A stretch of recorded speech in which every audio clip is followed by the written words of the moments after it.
Pakistan have announced their squad for the Champions Trophy. Welcome to the shiny side for the first time this year, I believe. And joining us from Houston is Omer Basir.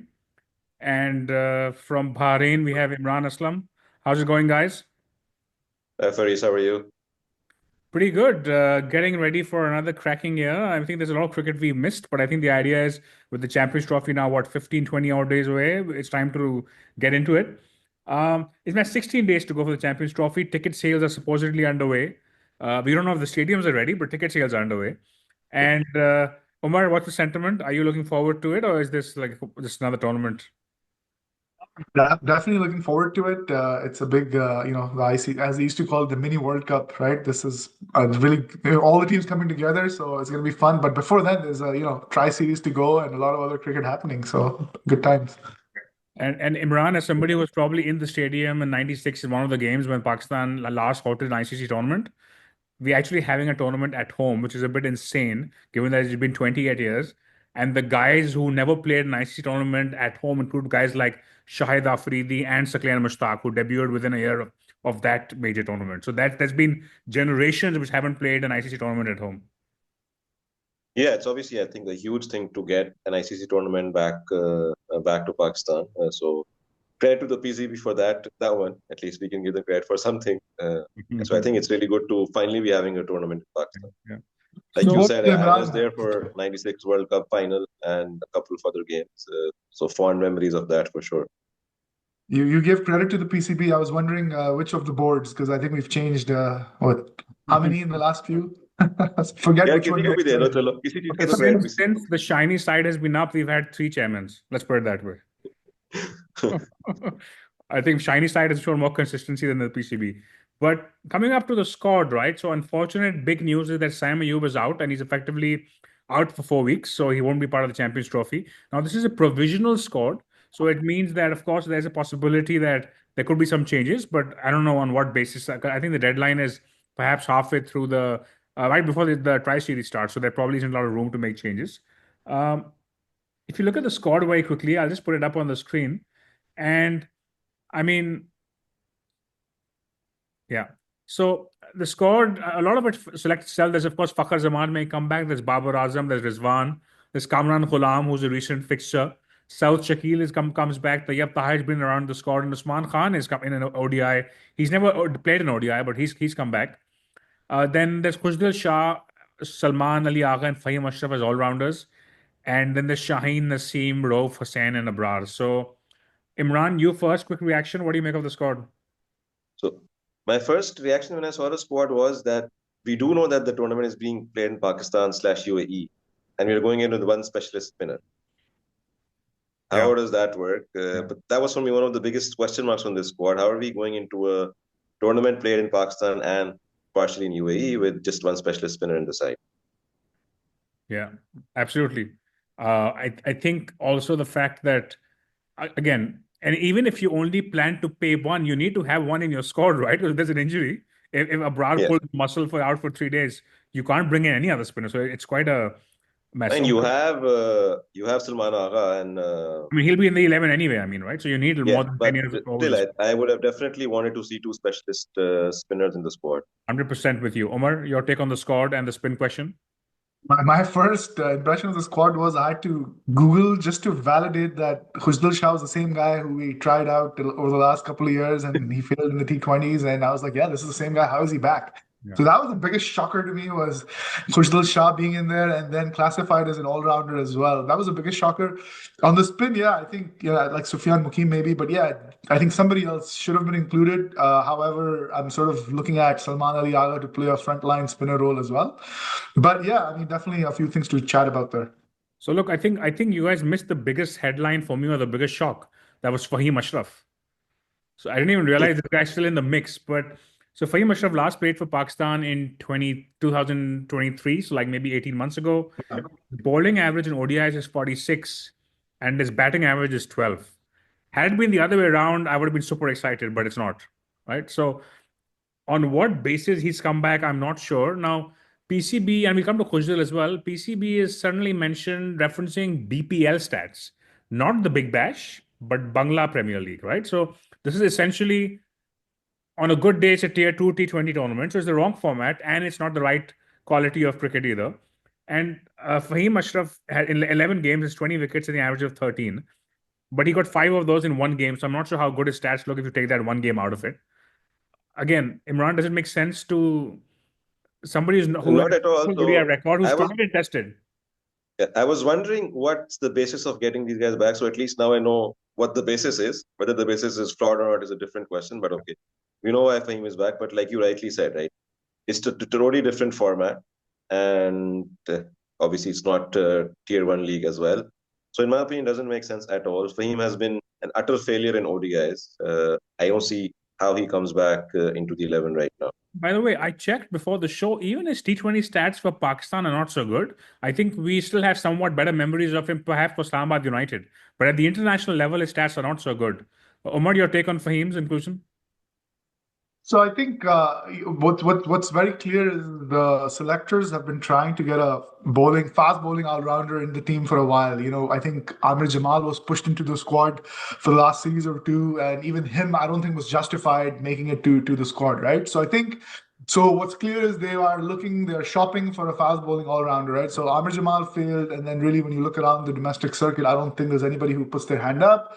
Fahim Ashraf, so when I try to justify his selection, what stood out to me, the positive there was, if you look at his President's Cup stats, his batting was actually really good. He scored maybe, I think, 350s, all at like 150 plus strike rate, or somewhere about there. So his batting actually did really well. Which, if you recall, when he was really doing well in the Test team, his batting was the one that was keeping him in the squad. His bowling was on and off, right? So that's how I can, in my head, I'm trying to justify his selection. However, again, to Imran's point, we're playing in Pakistan. Like, do we really need a fast bowling all rounder? Would have rather had a good spinning all rounder, or again, unless somebody was just playing so well that they put their hand up, and I don't think he did that. But I think again, his batting was what did really well in the recent matches that I saw, and his bowling was just okay. So I guess with Fahim, my closing point would be I feel like, is there some seam bowling all rounder crying out to be selected over Fahim? No. But again, I don't think it was such a necessary step to actually have one in the squad unless you have someone who's good enough. Moving on to Khushdil. Now, again, last ODI was 2022. I have a slight difference of opinion from everybody else out there where I actually feel like when he was dropped from ODIs, I didn't agree with that because I think he had actually had a decent record. He played what, 5 games. His average was 50 plus. A lot of ODIs there, sure. A lot not outs there. I mean, sorry. But he averaged 33, sorry, at 94. But he was playing as a finisher. He had a few good games, but then he really messed it up in T20 format. And then we never brought him back for ODIs. Again, that doesn't justify him coming back now, in my view. But going back to our selector's favorite Bangla Premier League, Khushdil Shah right now in 10 games has 17 wickets at an average of 9. And he has 299 runs at an average of 59 at a strike rate of 170. So clearly he's been killing it in the BPL. Same argument as Fahim. Umar, is that worth anything? That's not something that should get you a place in a ODI squad for a Champions Trophy. But I guess also look at it from the other point of view, there was not much for the selectors to go by in terms of recent cricket. Right? So we have not played a lot of white ball cricket recently. We have not also had too much of domestic white ball cricket recently. So I guess they were probably just looking around and seeing who's doing what where and picking based on that. So then there's South Shakil. I mean, I would probably have got him in anyway, but he averages 28, so not a stellar ODI record. But given what you see in the other formats, it's in Pakistan. He's a left-hander. I would probably have him in. Umar, your view on that? Agree with that. I think he's been one of our more solid performers in the longer version of the game. I think he has the right technique, and I think where we failed over the last few years in the ODI format is bringing in too many of the T20 style batters versus people who can last 50 overs. So I think whether he opens or comes in the middle order, I think he's a good addition. There's not too many other middle order batters in Pakistan better than him. Imran, your view on South? Yeah, I agree with South Shakil. I think he should be there. Fine, he has not been he hasn't had a very, very good ODI record yet, but still, I think he has a lot of potential, and it's good to see people like him coming into the sport. Sure. Then there's Tayyab Tahir, who I don't really have a strong view on. He's been in and around the squad. He's played 3 ODIs. He averages 50 plus, but that's again because of not out, so it doesn't mean much. In this day, he averages 47 at strike rate of 90, so I don't mind having him around. Again, I don't think anyone has a really strong view on him either way. He probably won't get to play anyway. Then Usman Khan is in the squad now. And Usman Khan, the most hyped player maybe to come in for Pakistan, change his sports and whatnot.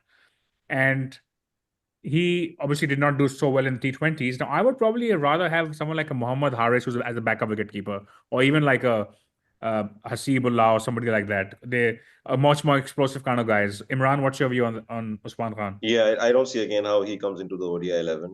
I have no idea if he has any list A stats to back him up. I haven't looked it up, but given that you got him into the T20 side based on his PSL success, and he didn't come off in the international format in T20s, I don't see how he comes into the ODI squad at all. I don't see the basis for it. Also, he would actually bat really well in Multan, and we don't have any games in Multan, so that's the other factor, right? Like if the Champions Trophy was happening in Multan, I'm like, okay, bring him in. Omar, Usman Khan.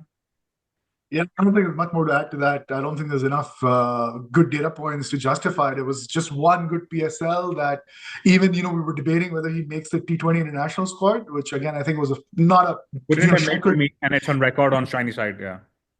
Right, exactly. Not a shocker to try him in T20, but he failed, as Imran said. So I don't understand how his selection is justified in this version. Yeah.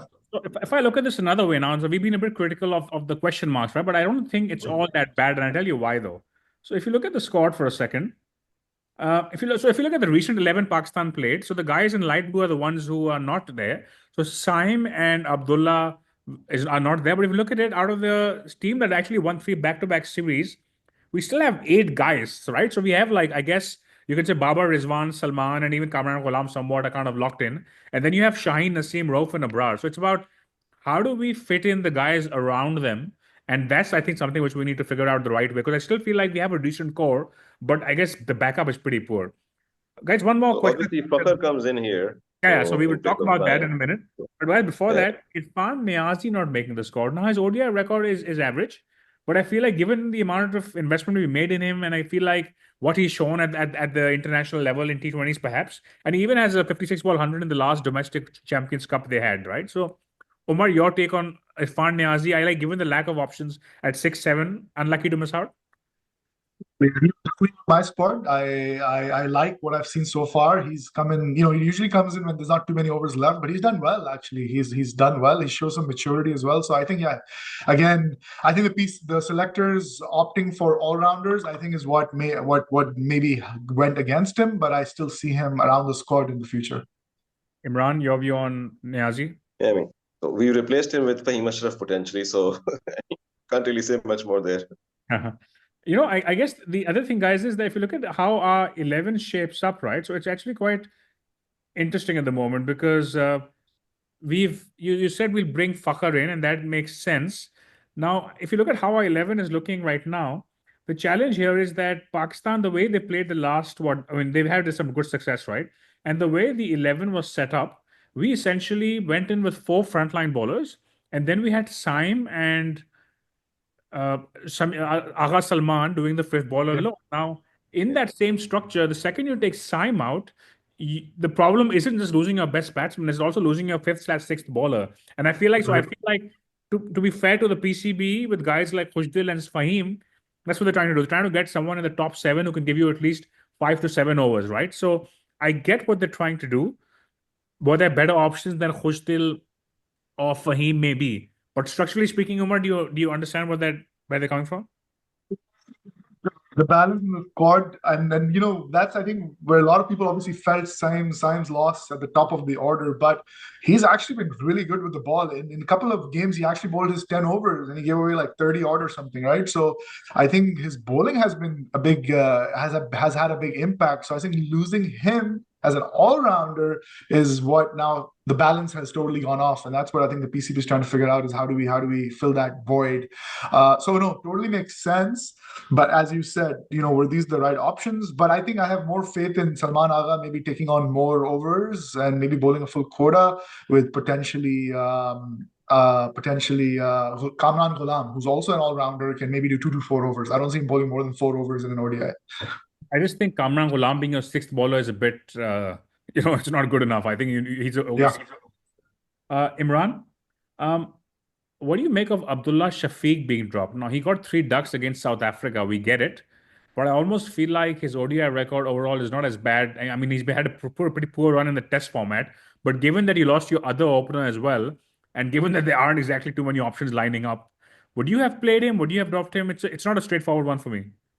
Yeah, I think, yeah, you're right. It's not an easy one, right? Again, the three ducks obviously against South Africa, absolutely terrible series for him. But again, that was South Africa. This is Champions Trophy is being played in a different world altogether. Like you said, given that we lost Saim, just for the sake of some continuity at the top of the order, I would have been keen to go with him and continue with him and bring Fakhar in to replace Saim. Omar, your view on Abdullah Shafiq? Harsh, however, I don't think he's been performing that well. He did have a 50 in Australia, which is, I think in Pakistani in the Pakistan world that adds up for a few 50s. What I don't really admire about him is he's in the mold of Imam ul Haq, where he will start off fairly slowly, get settled, and he plays the long game, which is kind of nice. But when you have Babar and Rizwan to follow, it doesn't work too well for us. He does have a very good ability to accelerate. So in a way, so it was harsh on him because, besides the South African series, he was doing okay. But I think what I really like about the new way of thinking, or maybe what I'm assuming they're about to do, is get Saud to open, right? And Saud did that in the T20s, and we were all kind of a bit surprised to see his explosive side. So I think with that type of ability and the ability to play longer innings, I'm a bit excited to watch Saud Shakil open the innings, to be honest. And I hope it's him with Fakhr versus Babar. We just come to who opened, but a quick question. Given that we are crying out for all-rounders, and clearly he's not close to his best, but Umar, you go first. Do you think we could have given Shadab Khan another look? I think as an all-rounder, I don't know if his batting is where it needs to be, but again, you're comparing him with Faheem Ashraf and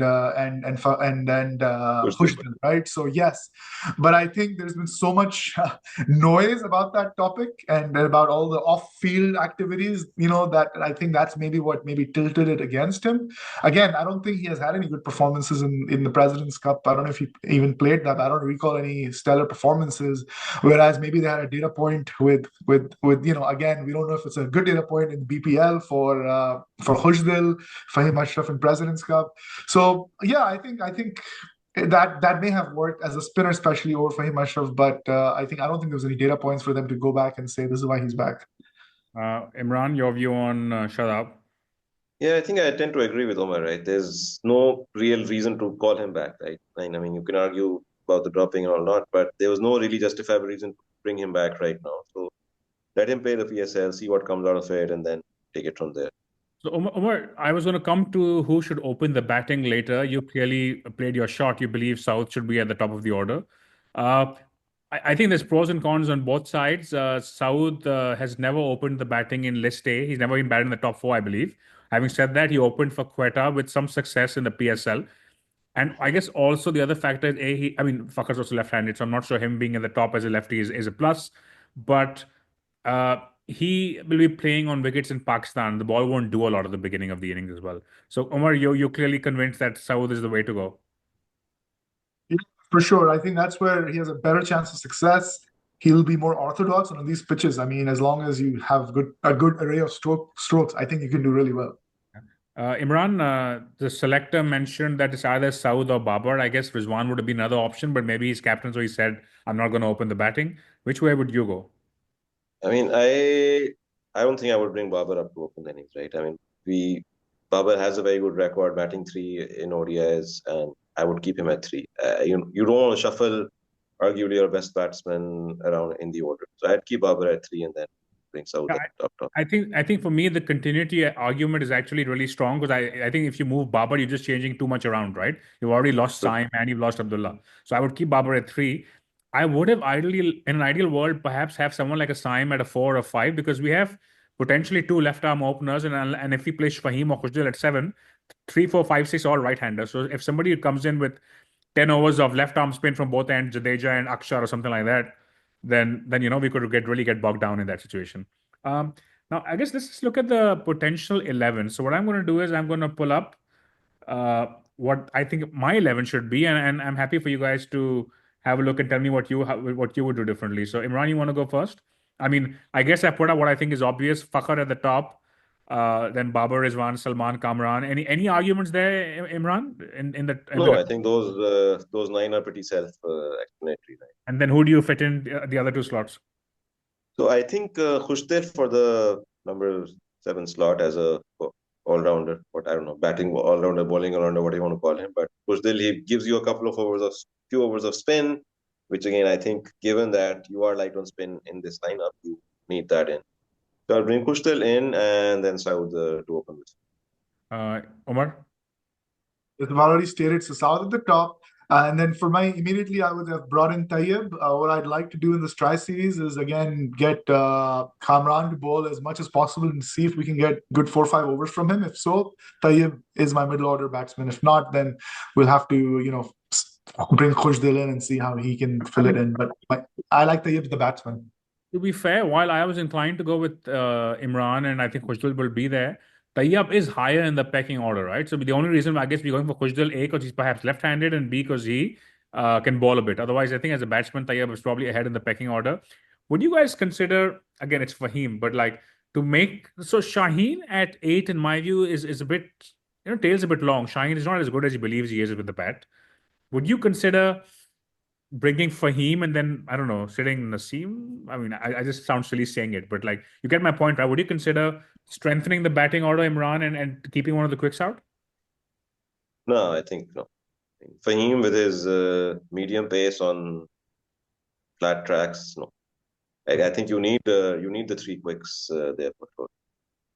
Yeah. Omar? I think Flame's a good 5th bowler, maybe 4th bowler, right? I think he can hold up one end decently.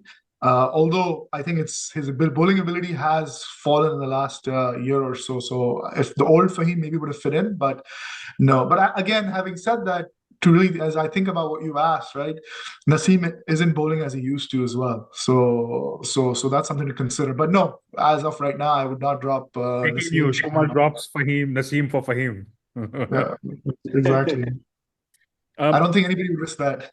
Guys, looking at this another way, would you consider opening with Usman Khan with Fakhr, dropping Kamran Ghulam and bringing Saud in the middle order? Omar? Usman is just not, for me, technically not sound at all to last. I don't see him lasting more than 10 overs at best, right? Now, maybe that's good enough, right? He gives you the explosive start, and that's what you need.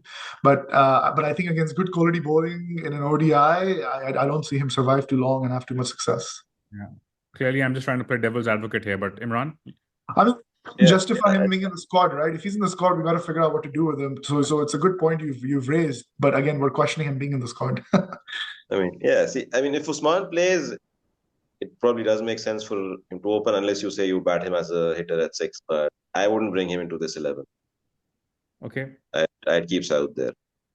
Okay, guys, I guess the Champions Trophy is a bit far away, but I believe that Pakistan will play one game, the first game of the Tri Series versus New Zealand, before the deadline is announced. Omar, do you see any changes to the squad? Do you think we'll go with the same squad for the Champions Trophy? I think it's the same squad. Nobody's really, again, there hasn't been any shockers, right? If you brought up Irfan Khan, who do you really bring him in for? So I don't think that's happening. Shadab is an interesting one, but how would you justify one game? To be honest, for me, I get assuming they want the all-rounders, I would probably bring in Irfan Niazi or Tayyab Tahir, because Tayyab Tahir, I don't think if he's done enough to keep Irfan Niazi out. But that's just how I would do it differently. Imran, your thoughts on the squad and any changes? I mean, I don't think they're going to make any changes now, right? Again, there's no data point, no basis to make it. A bit unfair, to be honest. They probably just stick with it now. Yeah. I just hope in that first game they play maybe both, right? Kamran Ghulam, they play Khushdil, they play whoever they prefer, so that we can see their bowling. Maybe even, I don't know, throw in Usman Khan in the middle order to see how he does, so that we have options. It starts on the 8th with Pakistan taking on New Zealand in Lahore. Then there's South Africa, New Zealand in Lahore a couple of days later. And then in Karachi, there's Pakistan, South Africa on the 12th. And then there's a final in Karachi. So it's a pretty short series. We have 2 games, maybe 3, probably 2, if you know what I mean. But do you guys want to make a call on the Champions Trophy, on this Tri Series for now? Omar, how far do you think we're going to go? Final. I think we'll play 3 games. Okay. Being harsh for you. Yeah, I think we'll make it. I mean, but I think I just don't want New Zealand to get acclimatized too much, because then we have to actually have our opener against them. So we'll do a full-fledged preview of the Champions Trophy later. But in the Champions, I think, by the way, I think one more angle to the squad. I think you also need to look at who you're facing.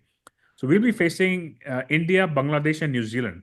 And I feel like against a team like New Zealand, I would love to have like a Sufyan Mukim in there along with Abrar, right? And that's where I feel like horses against Bangladesh and India, definitely not. But against New Zealand, I would like to have that option. Imran, your thoughts on that?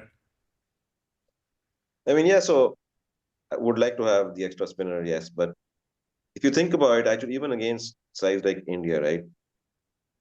Someone like Haris Rauf can easily be taken apart by Rohit Sharma, and you're probably better off even there having a Sufyan Mukim. stronger pace attack, honestly. So I think regardless of who you are playing, we are definitely light on spin in this squad.